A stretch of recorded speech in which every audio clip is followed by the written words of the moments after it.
Hola, bon dia. Bé, jo sóc en Pol Dunyó Ruí del Mosaic, d'Òrrius. Nosaltres fem horta ecològica amb tracció animal. Aquí veieu a les eugues que treballen amb nosaltres, aquí una mica de fava, bueno, part dels cultius, no? Avui faig aquest vídeo per parlar una mica de la Fundació Emprius, perquè nosaltres, com si ens coneixeu ja sabreu, som del parer que és molt important recuperar els espais de treball comú,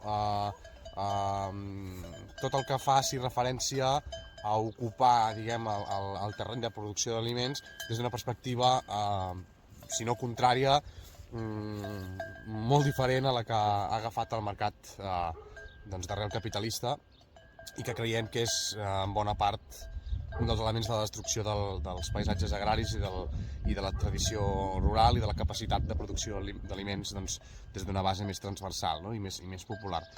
Aleshores, ens sembla que la Fundació Emprius és una entitat que val molt la pena tenir en compte, tant per la tasca que proposen com per la idea que promouen. Val?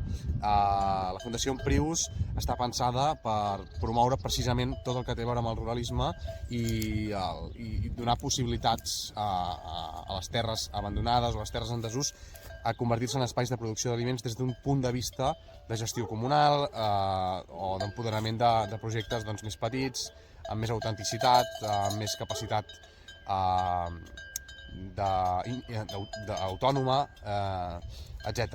Aleshores ens sembla que és un projecte molt interessant a recolzar, i és per això que us animem a fer un cop d'ull a la seva pàgina web i a les seves xarxes, i si és el cas, doncs proposar-vos la possibilitat de fer-vos-en socis, perquè aquest tipus d'entitats viuen, necessiten l'ajuda de la gent com nosaltres que participa perquè puguin tirar endavant la tasca que estan fent. Així que, bueno, feu un cop d'ull i doneu una oportunitat a la tasca ben parida que fan.